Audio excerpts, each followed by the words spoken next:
नमस्कार साथियों, एक बार फिर से आप सभी का बहुत बहुत स्वागत है लोधाई क्लासेस के बीए प्लेटफॉर्म पर। आधुनिक भारत के इतिहास की सीरीज चल रही थी, इसमें आज एक और नया टॉपिक डिस्कस करेंगे।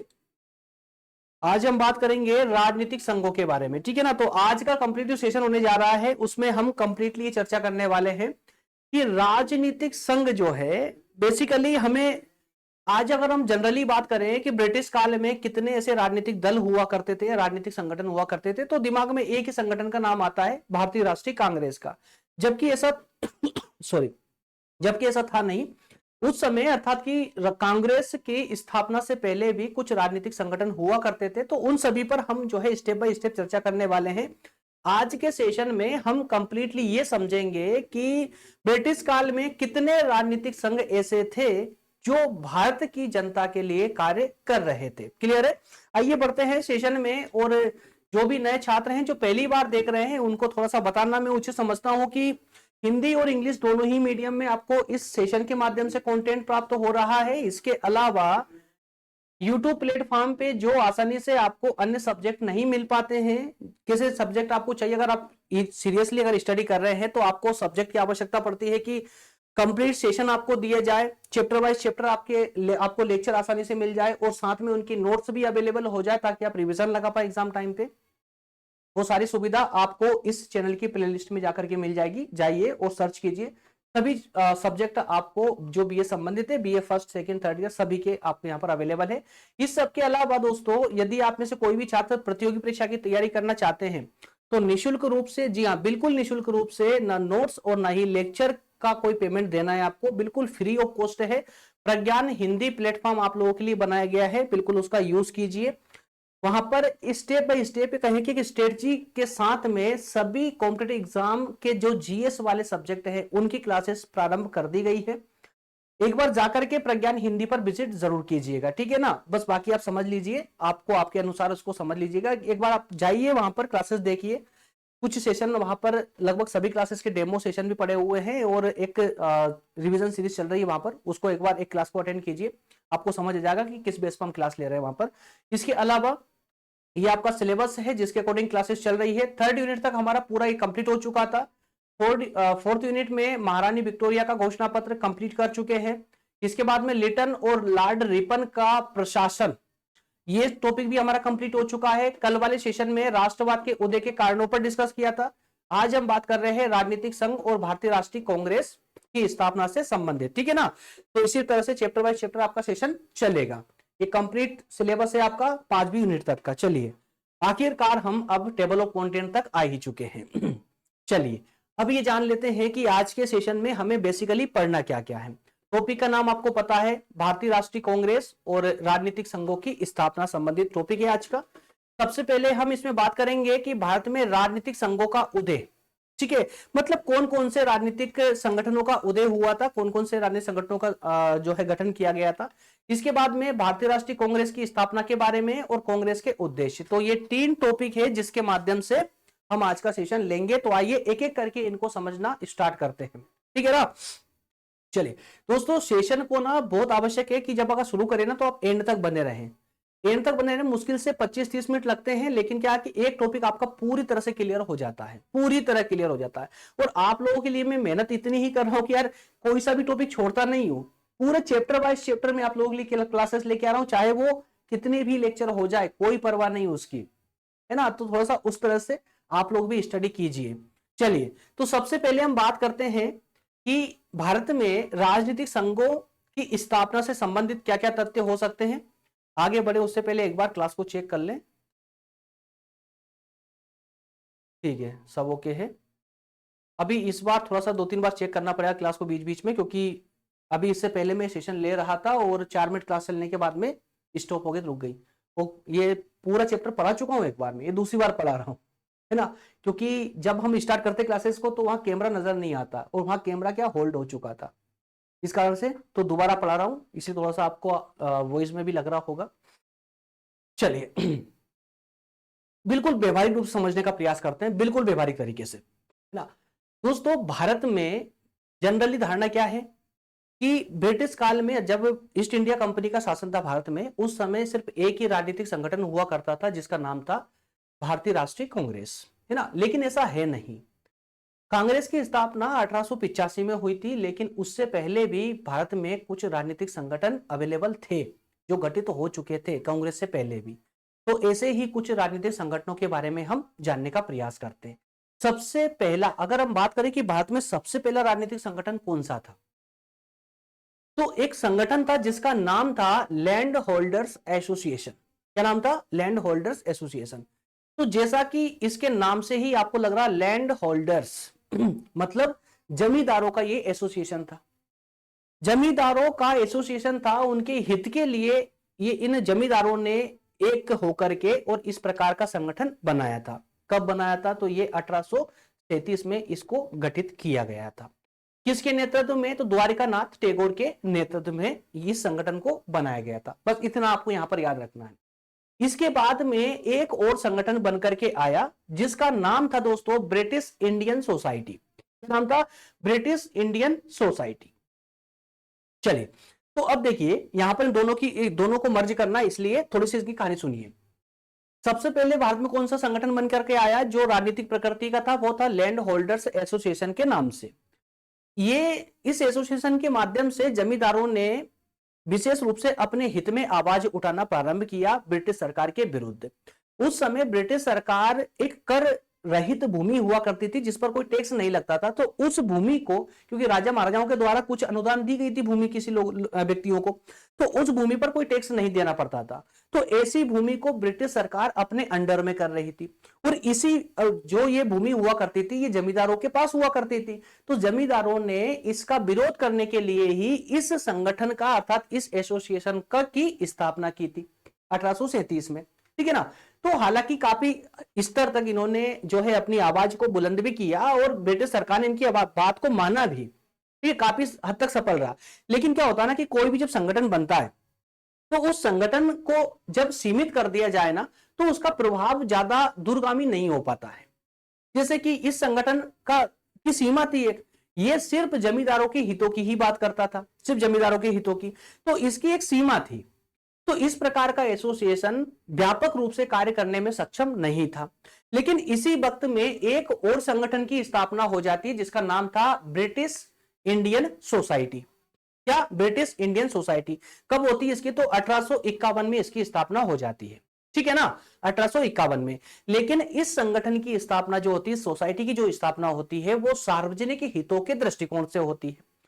तो कम समय में ही ब्रिटिश इंडियन सोसाइटी ने अपना प्रभाव दिखाना चालू कर दिया और ये ब्रिटिश सरकार के सामने अपनी मांगों को अर्थात कि सार्वजनिक हितों की मांगों को रखते थे और अच्छा खासे प्रभाव के साथ रखते थे।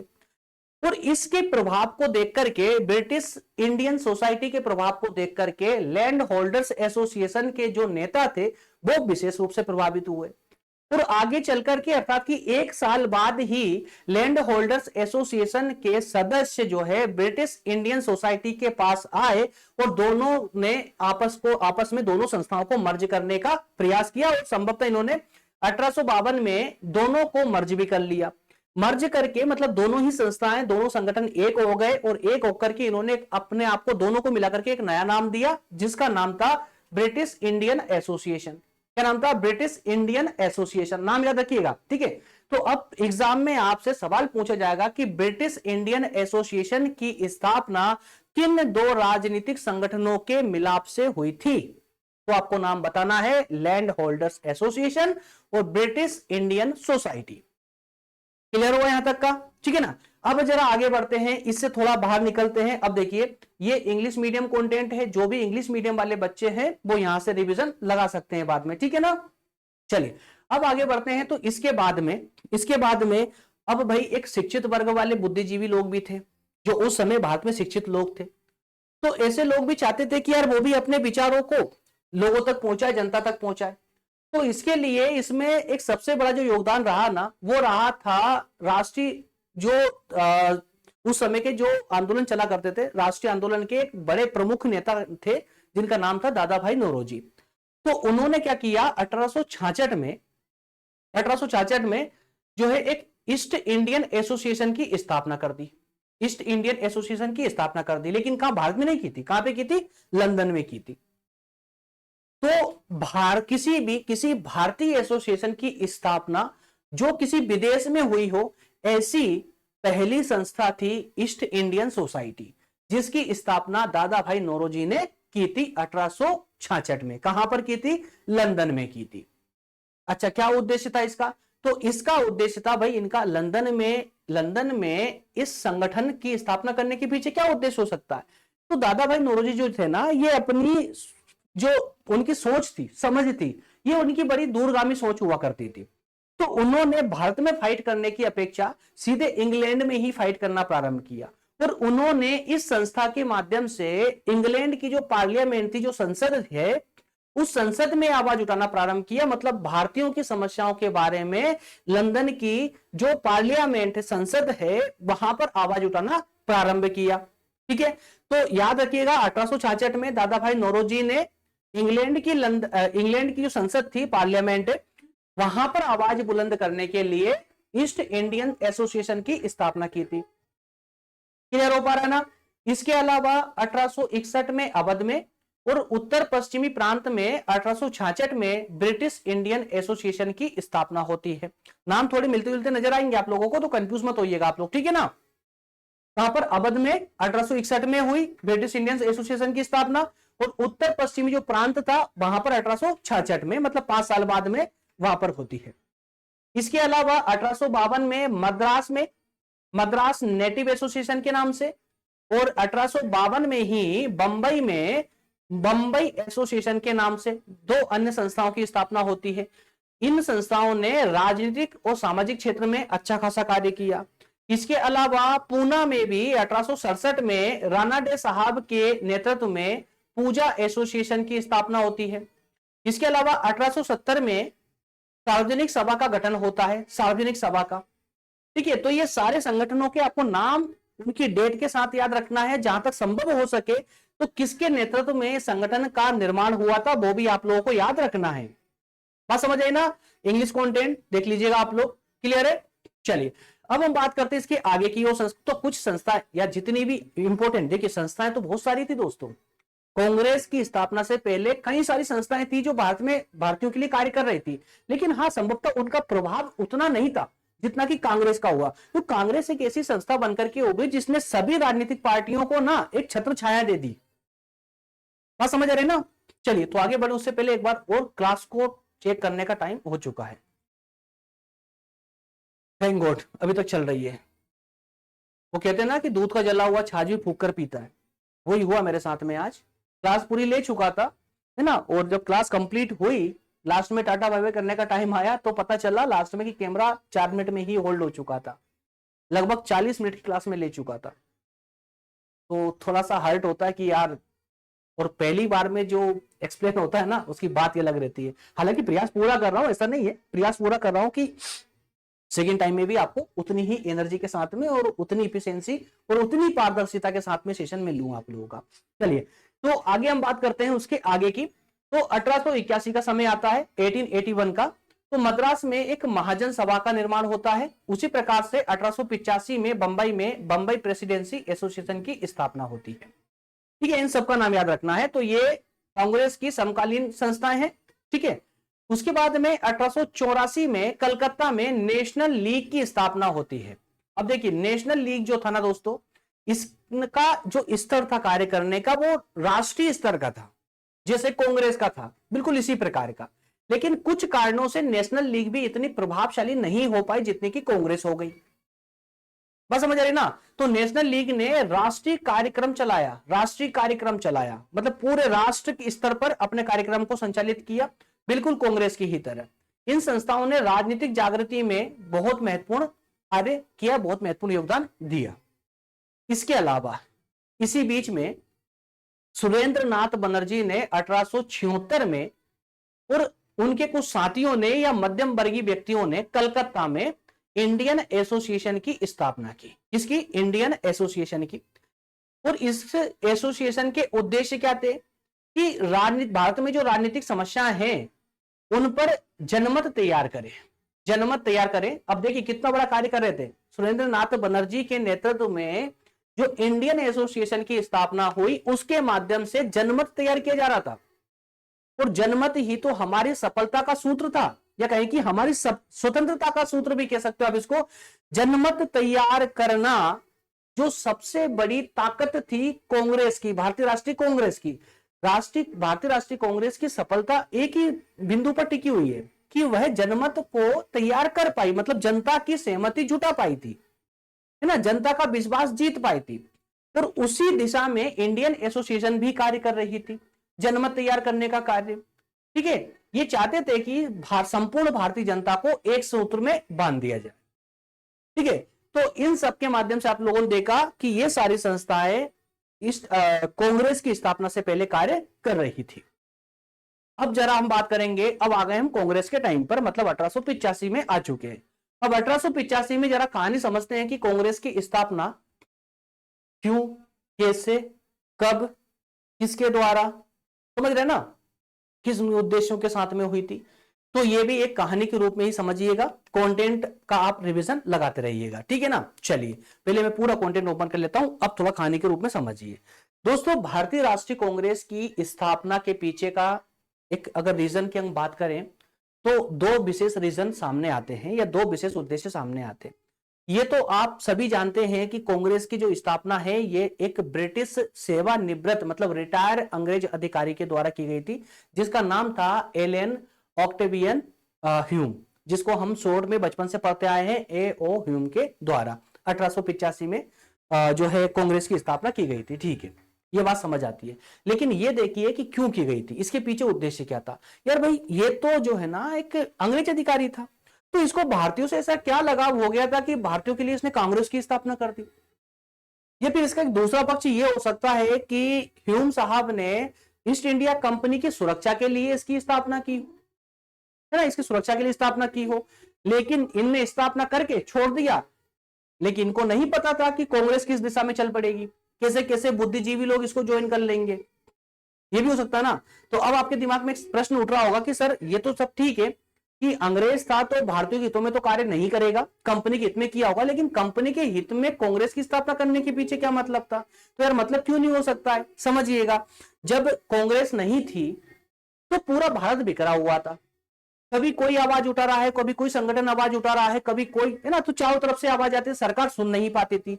मतलब सरकार जो थी, सरकार अगर अपनी सुरक्षा बनाए रखना चाहे तो उसके लिए सबसे जरूरी सबसे इंपॉर्टेंट होता है डेटा, कि जनता के बीच में क्या चल रहा है वो जानकारी सरकार को होना चाहिए। और ऐसा कोई था नहीं जो जनता की जानकारी सरकार तक पहुंचा सके, है ना। और इसी कारण से सरकार अनजान रहती थी और वहां की जनता भड़क करके सरकार को नुकसान पहुंचाया करती थी। तो इसी नुकसान से बचाने के लिए ह्यूम साहब ने उस समय के गवर्नर जनरल जो डफरिन साहब हुआ करते थे, लॉर्ड डफरिन, उनको एक सलाह दी कि साहब एक काम करते हैं कि ऐसे संगठन का निर्माण करते हैं जो राष्ट्रीय स्तर का होगा। अब देश के किसी व्यक्ति को कोई समस्या होगी, कुछ भी बोलना होगा, तो वो अंग्रेज अधिकारियों को या पुलिस वालों को मारने से पहले जो है ना कांग्रेस के पास जाएगा, उस संगठन के पास जाएगा और जाकर के अपनी समस्या बताएगा, और फिर वो संगठन सारे देश की समस्याओं को लेकर के हमारे पास आएंगे, आकर के हमसे डिस्कस करेंगे, हम जो भी जिस प्रकार से वो होगा उन समस्याओं को सोल्व करने का प्रयास करेंगे। तो ये बात थी जो डफरिन को, लॉर्ड डफरिन को अच्छे से समझ आ गई कि यार हाँ ये सही है कि कम से कम जो नुकसान हो रहा है, जनता भड़क रही है, ये रुक जाएगा, कैसे भी करके हम उस संगठन को बेवकूफ बना देंगे तो जनता जो है संगठन की बात मानेगी, क्योंकि संगठन उनका है। तो ऐसे एक संगठन का निर्माण कर दिया जाए। तो यहां पर ह्यूम साहब चले, पहले डफरिन की सलाह ले ली, डफरिन से बातचीत कर ली, डफरिन साहब मान गए, तो फिर ये बड़े समझदार थे, इनने क्या करा कि हो सकता है डफरिन जो है फिर बाद में कल चलकर और आवाजें उठे, इसके लिए सीधे इंग्लैंड का इन्होंने टिकट कटवाया, इंग्लैंड पहुंच गए। इंग्लैंड जाकर के इन्होंने इसी मैटर पर जो है ना इंग्लैंड में भी उन लोगों से बात की जो पहले भारत पर शासन कर चुके थे, जो पहले गवर्नर जनरल बनकर आ चुके थे, जैसे कि लॉर्ड रिपन, लॉर्ड लेटन, डलहौजी, स्लेग जैसे बड़े बड़े अधिकारी, उनसे बातचीत की। तो उनको भी इन्होंने इनके इस जो इन्होंने योजना बनाई थी, इस योजना से ये लोग भी सहमत हो गए और अंतिम रूप से ह्यूम साहब ने भारत में आकर के और एक जो संस्था का गठन कर दिया। क्या नाम दिया उसको? कांग्रेस नाम दिया, भारतीय राष्ट्रीय कांग्रेस उन्होंने नाम दिया। और इसी आधार पर जो है पहला अधिवेशन निश्चित हो चुका था 1885 में। कहां पर? 25 से 28 दिसंबर 1885 को पहला अधिवेशन तय हुआ पूना में होना। कहां पर दोस्तों? पूना में। इसको फैक्ट को याद रखिएगा आप लोग, पूना में अधिवेशन होना तय हुआ। तो प्रश्न सवाल एग्जाम में प्रश्न पूछा जाता है कि भारतीय राष्ट्रीय कांग्रेस का पहला अधिवेशन होना कहां पर तय हुआ था, और ऑप्शन में होता है आपके पास में पूना, बंबई वगैरह, कलकत्ता वगैरह वगैरह जो भी है। ठीक है, तो हम कंफ्यूज हो जाते हैं, हमको तो पता है कि यार पहला अधिवेशन तो बंबई में हुआ था, पूना में तो हुआ नहीं। तो अगर पूरी कहानी पता होगी तो आप समझ जाएंगे कि यार पहला अधिवेशन होना तय कहां हुआ था, पूना में हुआ था। लेकिन पूना में उस समय में क्या हुआ, हैजा फैला हुआ था, तो वहां पर अधिवेशन होने की जगह कहां पर कर दिया था, शिफ्ट कहां कर दिया इसको, बंबई में कर दिया। तो ये अधिवेशन बंबई में हुआ था, याद रखिएगा। और इसकी अध्यक्षता किसने की थी, व्योमेश चंद्र बनर्जी साहब ने इसकी अध्यक्षता की थी। नाम भी याद रखिएगा, बहुत इंपॉर्टेंट है, कई बार एग्जाम में पूछा गया। इस अधिवेशन में 72 प्रतिनिधियों ने भाग लिया था। भारतीय राष्ट्रीय कांग्रेस ने राष्ट्रवादी आंदोलनों को दिशा प्रदान की। जो राष्ट्रीय कांग्रेस की स्थापना हुई, अधिवेशन हुआ, तो इनके पीछे जितने भी संगठन चल रहे थे, जो सार्वजनिक हित में कार्य कर रहे थे, उन सबको इन्होंने दिशा प्रदान करने का कार्य किया। बात समझ आई ना। चलिए, तो ये हो चुकी स्थापना वाली बात। अच्छा, कुछ प्रमुख उद्देश्यों को जरा देख लेते हैं। देखिए, ह्यूम साहब का उद्देश्य तो कुछ और ही था, वो हिडन था, भारतीयों को बताया नहीं गया। तो ये भी हमारे हित में अच्छा हुआ, फिर उन्होंने उद्देश्य बताया ही नहीं, तो हमने अपने उद्देश्य खुद बना लिए। ठीक है ना। वो खुश हो रहे थे अंदर ऑफिस में बैठ करके कि हमने इनको बस झुंझुना पकड़ा दिया है, ये बजाएंगे, पता है कितना बजा पाएंगे ये लोग। ठीक है, ये जनता की शिकायतें लेकर के हमारे पास आएंगे और हम समाधान करेंगे नहीं, इनको बेवकूफ बना देंगे, टालते जाएंगे और देश चलता जाएगा, ये कुछ बना करके। लेकिन उनको नहीं पता था कि भारत में कितने बुद्धिजीवी लोग हैं, और ऐसे ऐसे लोगों ने कांग्रेस उस समय ज्वाइन की कि अंग्रेजों की फाड़ के रख दी। कैसे, देखिए, पहला उन्होंने उद्देश्य तय किया कांग्रेस का।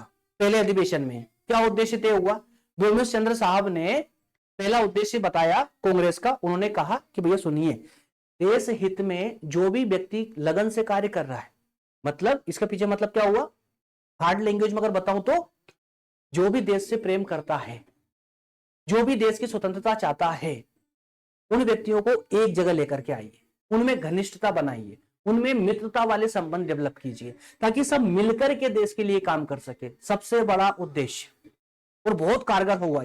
इसके बाद में समस्त देशवासियों में वंश को लेकर, धर्म को लेकर या प्रांतों को लेकर के जो बीमारियां चल रही है ना, उन बीमारियों को खत्म करो। और इन बीमारियों से जो बिखरे हुए टूटे हुए लोग हैं, जात पात में बटे हुए लोग हैं, धर्म में बटे हुए लोग हैं, उनका ये जो बीमारी है, जो दूषित संस्कार है, इसको हटाकर खत्म करके इनके अंदर एक भावना डालो, राष्ट्र प्रेम की, राष्ट्रीय एकता की। ये भावना डालेंगे तभी हमें जनमत मिल पाएगा, क्योंकि हमें जनमत संग्रह, जनमत को एकाग्र करना, इकट्ठा करना है, जनमत तैयार करना, जनता की आवाज को बुलंद करना है। तो एक दूसरा उद्देश्य तय किया गया। इसके अलावा महत्वपूर्ण और आवश्यक जो सामाजिक प्रश्नों पर भारत के शिक्षित लोगों में अच्छी तरह चर्चा होने के बाद में जो परिणाम निकले, जो परिपक्व परिणाम निकलेगा, उसे संपत्ति की तरह संग्रह करके रखेंगे। मतलब क्या हुआ कि पहले समाज में जो दुष्परिणाम, या कहें कि जो दूषित चल रही है, या समाज में जो भी रूढ़िवादिताएं हैं, या जो समाज की जो बुराइयां हैं, जो समाज की कमियां हैं, उनको सबसे पहले हमें खत्म करना होगा। जब तक समाज अपने बुराइयों से उभरकर ऊपर नहीं उठेगा, तब तक वो देश हित में एकता स्थापित नहीं कर पाएंगे। इसके लिए इन्होंने उद्देश्य रखा कि समाज को सबसे पहले हमें शुद्ध करना होगा, जो भी दूषित संस्कार समाज में व्याप्त है उनको समाप्त करना होगा। इसके अलावा उन तरीकों और दिशाओं का निर्णय करना जिनके द्वारा भारत के राजनीतिज्ञ देश हित के कार्य करें, मतलब देश में जितने भी नेता लोग थे जो कार्य कर रहे थे भारत के हित में, देश के हित में, उनके लिए तरीके बनाना, भैया आपको कैसे कार्य करना चाहिए, किस दिशा में कार्य करना चाहिए, ताकि आपके प्रयास सफल हो सके। तो ये प्रमुख उद्देश्य लेकर के कांग्रेस का पहला अधिवेशन हुआ था। बात समझ आई। तो तीनों ही टॉपिकों को आपने पूरे विस्तार से समझा और मैंने पूरा समझाने का प्रयास किया। उम्मीद तो यही करता हूं कि तीनों कॉन्सेप्ट जो है ना आपको भली बातें समझ आ चुके होंगे। कहीं पर कोई भी दुविधा हो ना तो कमेंट करने में बिल्कुल भी हिचकिचाइएगा मत, बिल्कुल बेधड़क होकर के जो है कमेंट कर सकते हो आप लोग। आप ही लोगों का प्लेटफॉर्म है, बिल्कुल कीजिए निसंग होकर के, ठीक है ना, कोई प्रॉब्लम नहीं है। इंग्लिश मीडियम वाले बच्चे भी अगर कोई प्रॉब्लम आ रही हो कंटेंट के साथ में, या किसी भी प्रकार की प्रॉब्लम आ रही हो ना, तो आप लोग मुझे भी बता सकते हो। चलिए, अगला जो सेशन होगा उसमें हम चर्चा करेंगे नरम दल की। कांग्रेस की स्थापना हो गई ना, अब कांग्रेस की स्थापना होने के बाद में जो है अब इसका डिवाइड होगा कांग्रेस का। इसमें दो प्रकार के दल आएंगे, नरम दल और गरम दल। तो पहले हम नरम दल पर बात करेंगे, क्योंकि हम नरम व्यक्ति हैं यार, है ना, नरम स्वभाव के व्यक्ति हैं, तो नरम दल पे पहले बात करेंगे। वो नरम दल की जो जो भी खास बातें हैं उन पर डिस्कस करने का प्रयास करेंगे। क्लियर है? जो भी नए छात्र हैं इस पेज पर विशेष फोकस करें, क्योंकि ये उन लोगों के लिए जो नए छात्र हैं। और इसके अलावा डिस्क्रिप्शन में जाकर के जो भी आपके लिए बहुत सारी आपके लिए आवश्यक सामग्री है, इंपॉर्टेंट है स्टूडेंट्स के लिए, इसी वीडियो के डिस्क्रिप्शन में जाइए, पूरी डिस्क्रिप्शन को ओपन करो और ध्यान से पढ़ो, वहां पर क्या क्या लिंक दी गई है आप लोगों के लिए, सब कुछ आपके लिए इंपॉर्टेंट है, बहुत इंपॉर्टेंट सेशन है। चलिए मिलेंगे नेक्स्ट सेशन में। ये व्हाट्सअप नंबर है, अपनी जो भी समस्या है लिख करके सेंड कर सकते हो स्टडी संबंधित, है ना। इसके अलावा टेलीग्राम ग्रुप, मतलब कहूं मैं तो यही कहूंगा कि डिस्क्रिप्शन में जो है ना व्हाट्सअप चैनल और टेलीग्राम चैनल दोनों की लिंक दी गई है। सीरियसली पढ़ना चाहते हो आप मेरे साथ में बिना कोई पैसे दिए, तो बिल्कुल आ जाइए और टेलीग्राम और व्हाट्सअप चैनल को ज्वाइन कर लीजिए, फ्री है, कोई चार्ज नहीं है, ठीक है ना। इसके अलावा सोशल मीडिया प्लेटफॉर्म देख रहे हैं जो आप दिन रात चलाते हैं, यहाँ पर भी फॉलो कर सकते हैं। क्लियर है? मिलते हैं अगले सेशन में। बहुत धन्यवाद। Thank you so much.